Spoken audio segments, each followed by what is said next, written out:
পরিচিত content creator ও সাবেক শিশুশিল্পী সিমরিন লুবাবা বিয়ের নতুন অধ্যায়ে পা রাখলেন। আসসালামু আলাইকুম রাহমাতুল্লাহ। আল্লাহর অশেষ রহমতের কারণে আজ আমি মঙ্গলবার বিকেল 5:30টায় তিনি ফেসবুকে এই খুশির খবর নিশ্চিত করেছেন।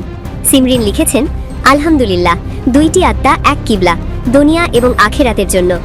আল্লাহ আমাকে একজন দিন শেখার সঙ্গী উপহার দিয়েছেন। এই পোস্ট প্রকাশের পরই ভক্ত ও নেটিজেনরা তাকে শুভেচ্ছা জানাচ্ছেন। যদিও পোস্টে একটি ছবি প্রকাশ করা হয়েছে, বর ও কনের চেহারা দেখা যায়নি। পাত্রের পরিচয়ও এখনো স্পষ্ট করা হয়নি, ফলে সামাজিক যোগাযোগ মাধ্যমে ব্যাপক আলোচনা চলছে। অনেকেই পাত্রের পরিচয় জানার আগ্রহ প্রকাশ করেছেন।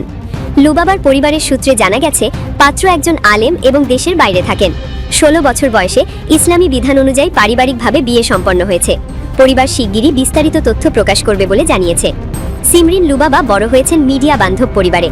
তার দাদা প্রয়াত আব্দুল কাদের ছিলেন খ্যাতিমান মঞ্চ ও টেলিভিশন অভিনেতা।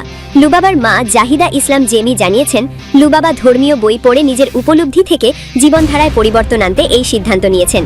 এর ফলে তিনি আর মিডিয়ায় কাজ করবেন না, শুধুমাত্র সীমিত কিছু সোশ্যাল মিডিয়ার কাজে যুক্ত থাকবেন, সেগুলিও নেকাব পরেই।